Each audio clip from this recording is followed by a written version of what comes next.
What's up, everybody? Joe White here, and I am, as you can tell by the title of this video, I was not impressed by SmackDown last night. You got a guy who's been in a damn B grade feud with Damian Priest.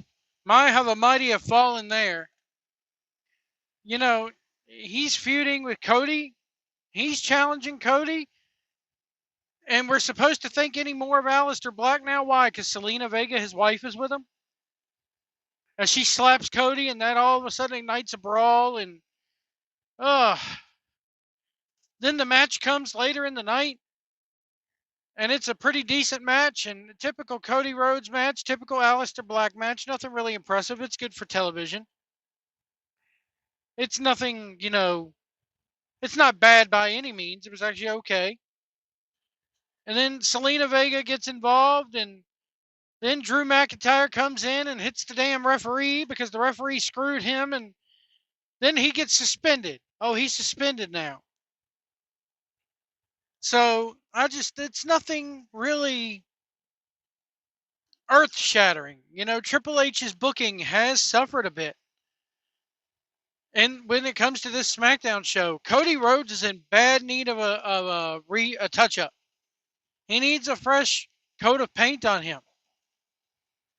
He needs to turn heel. I want to see a heel Cody Rhodes. And people are going to go, why? So you can cheer him? No. People want to boo him. People have been kind of booing him for months now. It's like people want to boo him, but they don't want to boo him. When it comes to Cody, I get it. This is a classic situation where he needs a touch up, big time. Big time. I don't know if turning heel's the answer, but him versus Aleister Black is not. And it's just, I don't know. It's rough. It's real rough. And then you got Sami Zayn. He's cleared, but he wants to be in the thick of things. Since he lost the U.S. title, he ain't really been there that much.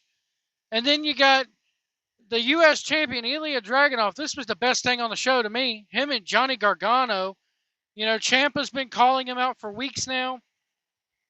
And it's like, okay, I'm not going to get, all right, I'll give you guys a shot, but it's going to be you, not you. And it ends up being Gargano and not Ciampa.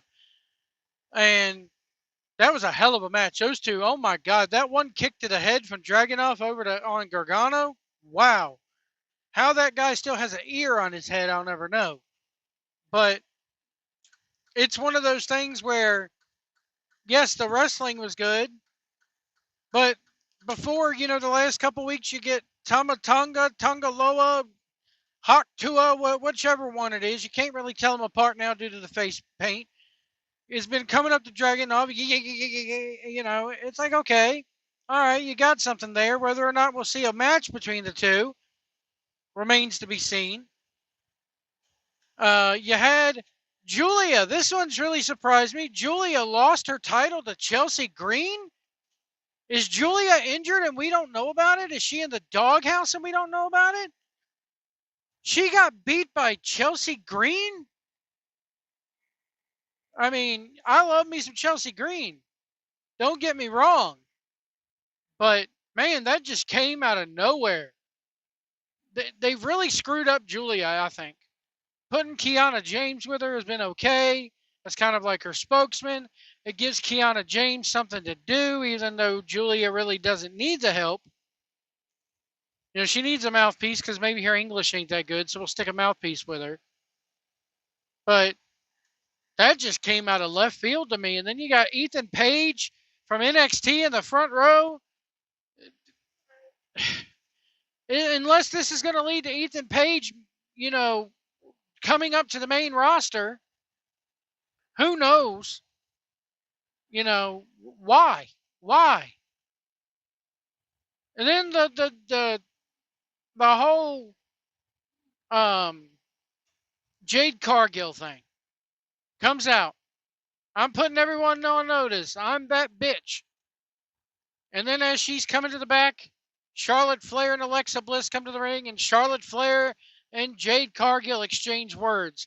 I'm sorry, Jade Cargill should be running over everybody. But they're in such a hurry for Charlotte Flair to break her daddy's record and be the most winningest women's champion of all time, which she already is. But those two have a stare down. And then Lash Legend comes in, helps Nia Jax. So Lash Legend and Nia Jax are now a team. That means nothing. Absolutely nothing.